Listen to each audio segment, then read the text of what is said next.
بسم الله الرحمن الرحيم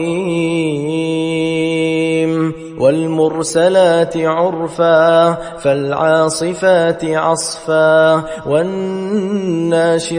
نشرا فالفارقات فرقا فالملقيات ذكرا عذرا أو نذرا إنما توعدون لواقع فإذا النجوم طمست وإذا السماء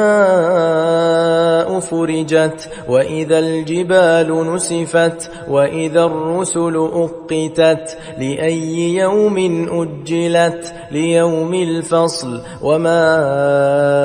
أدراك ما يوم الفصل ويل يومئذ للمكذبين ألم نهلك الأولين ثم نتبعهم الآخرين كذلك نفعل بالمجرمين ويل يومئذ للمكذبين ألم نخلقكم من ماء مهين فجعلناه في قرار مكين إلى قدر معلوم فقدرنا فنعم القادرون ويل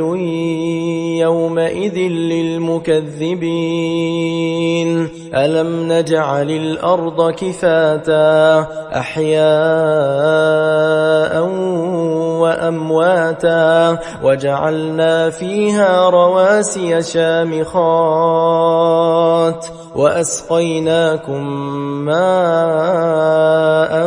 فراتا ويل يومئذ للمكذبين انطلقوا إلى ما كنتم به تكذبون انطلقوا إلى ظل ذي 3 شعب لا ظليل ولا يغني من اللهب إنها ترمي بشرر كالقصر كأنه جمالة صفر ويل يومئذ للمكذبين هذا يوم لا ينطقون ولا يؤذن لهم فيعتذرون ويل يومئذ للمكذبين هذا يوم الفصل جمعناكم والأولين فإن كان لكم كيد فكيدون ويل يومئذ للمكذبين إن المتقين في ظلال وعيون وفواكه مما يشتهون كلوا واشربوا هنيئا بما كنتم تعملون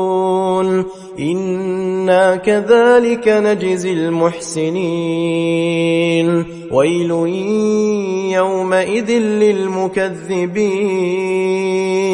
كلوا وتمتعوا قليلا إنكم مجرمون ويل يومئذ للمكذبين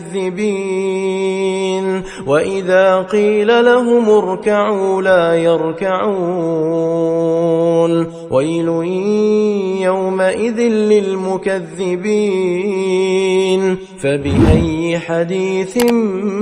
بعده يؤمنون